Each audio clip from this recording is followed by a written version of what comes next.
So you grew up in Lewiston. Were you a sports fan growing up, and did you play sports? Yeah, not very well, which is when I figured out I should talk about them for a living. But my dad was a great baseball fan, was a really good baseball player. There was kind of a semi-pro league up there way back. We're talking the 30s and 40s. And he played for a team called the Monarchs. In fact, you can see over this shoulder right there, that trophy, that is his batting title from that league. Back, I think, in 1939, he won the title as the best hitter in the league. So he's a really good baseball player. Baseball was always part of our lives. I played Little League, wasn't very good, but I've always loved the game of baseball, and so it's a thrill to be doing what I do. So I would imagine growing up in Lewiston, you were a Sox fan, yes? Yes. So did this, when you made the progression, for people who don't know, you spent some time not only growing up in Maine, but working in Maine at WGME and later at WPXT, the voice of the Pirates. But when you made that progression to NESN, did you see what is probably the dream job for most New England sports fans in your sight, or did it still seem so far out of reach? That's a great question.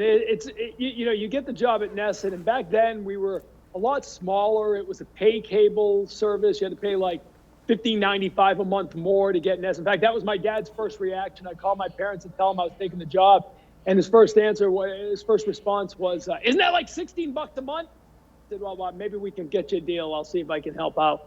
But it was, it was for a magazine show that was really cool called Front Row, and it was off the beaten path. But I wasn't doing anything with the Red Sox or Bruins just yet. Then in the late 90s, I became part of the Bruins broadcast.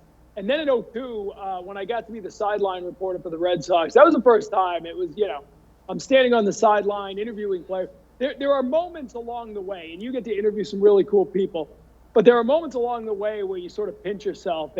And for me, I'll never forget the first one. I don't remember the year, but I was at a charity golf tournament, and I hear someone say, "Hey, Tom," calling me over, and it's Bobby Orr. And Bobby Orr is calling me over to say hello. And that walking over to him was one of the strangest moments. And the same thing happened a little later. Carl Yastrzemski, Yaz, who was like the man when I was growing up, he all of a sudden calls me over to say hello. And those moments, working alongside Jim Rice and Dennis Eckersley, there's certain moments where little Tommy Caron, the kid from Lewiston, Maine, kind of steps back out of his head and says, "What are you doing here? How did this ever happen?" So it's been an amazing ride. I'm really lucky.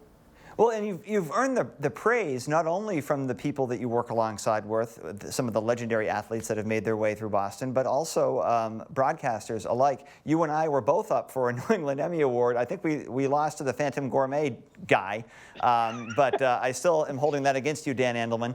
But you can never beat the food guys. I've learned that, by the way. You can never beat the food guys. Okay, there has to be a separate category for the food guys. They always win. That's a great segment for our next segment. Will be with you cooking. So get out the PB&J. Yeah. But so broadcasting and sports kind of combining and earning the admiration of your peers, is that something that you foresaw getting to this point? Again, you trust your training. Like we're coming on the air after a walk-off win or a walk-off loss, and you've had this show planned for 3 hours, and it all got thrown out the window because the closer blew the save and it went extra innings and everything changes.